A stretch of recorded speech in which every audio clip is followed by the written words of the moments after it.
My dear friends, this 22nd Sunday in Ordinary Time brings us a life changing truth. True greatness is found in humility.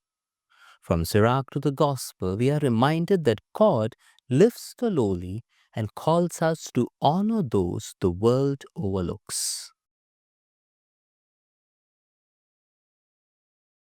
The first reading, taken from the book of Sirach, also known as Ecclesiasticus, speaks clearly about the value of humility and the dangers of pride. The passage begins by encouraging us to do all tasks with meekness and humility, reminding us that such behavior wins the love of those whom God accepts. Humility is presented as the true measure of greatness. The more important or influential we become, the more we should humble ourselves.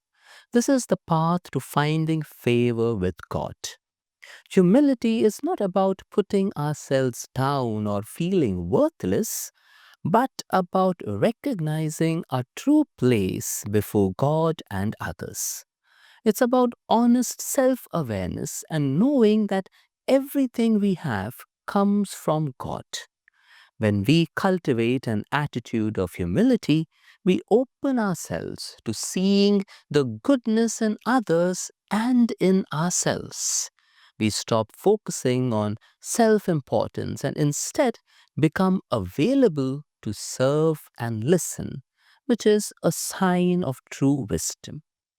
The passage warns that pride makes us brittle and isolated, while humility opens us up to healing and growth. A proud person is described as someone who cannot be healed because their heart refuses to soften. In contrast, wise people are eager to learn. They ponder proverbs and seek understanding. Humility makes us teachable and ready to let go of our own stubborn opinions. Humility also leads us to practical action, helping the poor and the oppressed. When we respond to the needs of others, we are living out of wisdom and reflecting the heart of God. Humility and acts of kindness have the power to atone for sin and bring true healing. Sirach challenges us to see that humility isn't weakness, it's strength. It's the way we become truly great in God's eyes. Each person is invited to let go of pride and strive for humility through honest living, loving service, and a desire to keep learning. In doing so, we find peace, grow in wisdom, and experience the quiet joy of being close to God. The second reading, taken from the letter to the Hebrews, presents to us a powerful contrast between two mountains, Mount Sinai and Mount Zion. The first mountain, Sinai, stands for God's old covenant with Israel. When the Israelites approached this mountain, there was blazing fire, darkness, storm, and the sound of a trumpet. Even Moses, their leader, trembled in fear. This picture shows how frightening and unapproachable God seemed under the old law. It was a holy but overwhelming and distant experience. The author then turns to a new reality. The mountain that believers now approach is Mount Zion. This is a symbol for the new covenant through Jesus. Instead of fear and trembling, God now welcomes us into a city, the heavenly Jerusalem. Here there is celebration with countless angels and the gathering of God's children, those whose names are already written in heaven. In this place we come before God, who judges all, but also meet with the spirits of those who are faithful and are now made perfect. Most importantly, we encounter Jesus, the one who makes this meeting possible, and his blood, which brings mercy and speaks forgiveness, unlike Abel's blood in the Old Testament, which cried out for revenge. This passage calls us to reflect. Which mountain do we still live under? The mountain of fear and obligation, or the mountain of grace and acceptance? Too often we live as though God remains distant, like a strict judge hiding away in heaven. Instead, he beckons us to draw near, to come openly into his loving presence. We are invited to see ourselves not as outsiders trembling at Sinai, but as loved ones welcomed into Zion's joy. We belong to a family, not to a system of rules, and our approach is not through fear, but through Jesus, who makes the way clear and the welcome warm.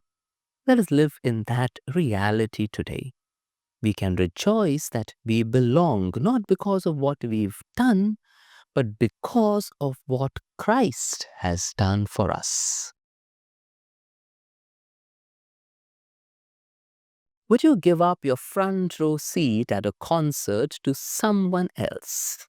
Not just any concert, but your favorite band, the one you waited months to see. Most of us would want to hold on to that prime spot. But what Jesus says in today's gospel challenges that instinct big time. In the first century, a formal dinner in the Middle East wasn't just about food. It was a social power game. The closer you sat to the host, the more honor you had. The lowest seats were furthest away, sometimes near the servants. Refusing a seat of honor was almost unheard of. It could even be seen as strange or foolish. Against this background, Luke presents today's passage. Jesus is invited to a Sabbath meal at the home of a leading Pharisee, an elite religious figure.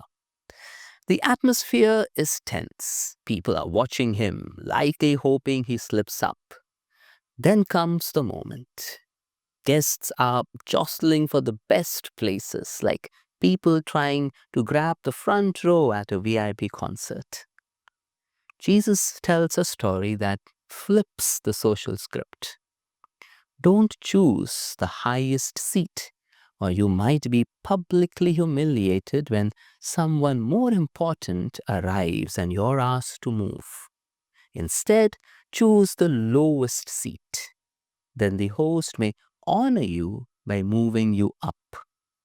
He then delivers a kingdom truth. Everyone who exalts himself will be humbled, and he who humbles himself will be exalted. But he doesn't stop there.